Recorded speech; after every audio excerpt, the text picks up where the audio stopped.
So I'm Danica Tominski, and I have been teaching for 24 years now.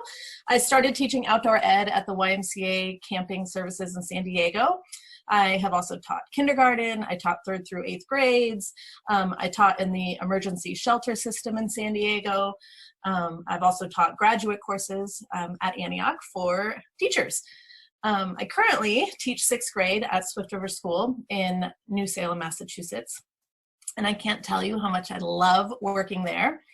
We are a rural school that's surrounded by really beautiful forests, and we're very close to the Quabbin Reservoir. We're Title I school, and we currently serve 146 students. We teach pre-K through 6, and we have only one classroom per grade level. Typically, we have anywhere between 15 and 24 students in a classroom. All right. So today, I thought that I would share the process that we use to build community at the very beginning of the year that allows us to really cement ourselves as a strong team. So on the very first day, we do something called an expectations carousel. And I learned this technique from Maura Hart while working on my master's back in 2006 at Antioch.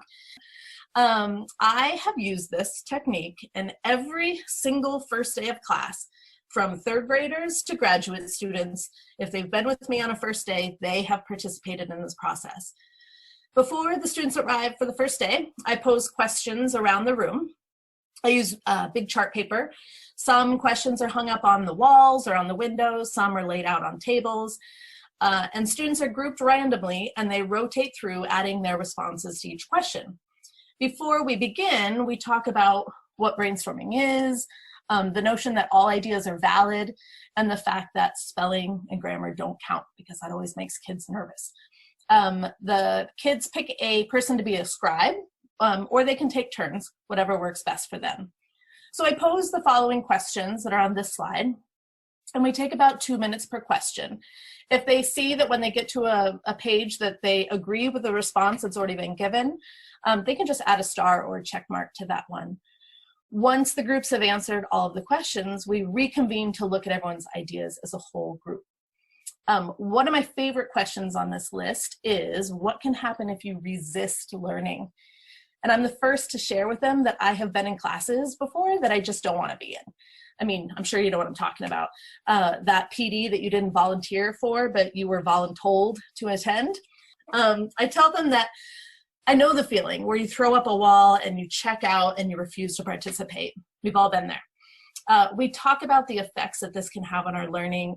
And for some of us, this reaction that we have then becomes a habit, and it can be really hard to transition out of it. On the flip side, we think about what can happen if we embrace learning and we try to make that our habit.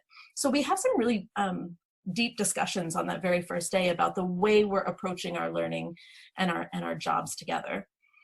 The next step is we do something called the gives to get. I ask the students, what are you willing to give to yourself, to your classmates, to your teachers, to get the very most out of our year together? They shout out their ideas while I furiously write them down, and they tend to say things like, they will give me their focus or their kindness or their best listening, their best effort, they'll meet deadlines. Once we compile the list, they give me a thumbs up or a thumbs down if they agree that they can do their best to give these things to the class.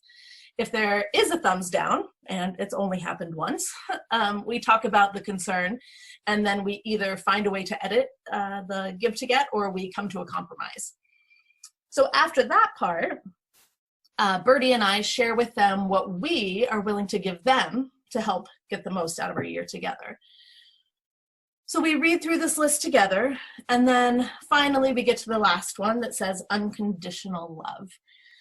And that one might seem a little strange to hear, especially in our very first day together. Usually when we get that, I get some kind of side eyes from some of the students.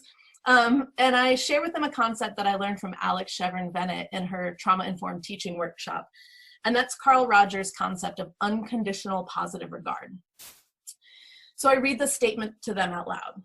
I care about you. You have value. You don't have to do anything to prove it to me, and nothing you do will change my mind. And then I read it out loud one more time while slowly looking around and making eye contact with each kiddo. I care about you.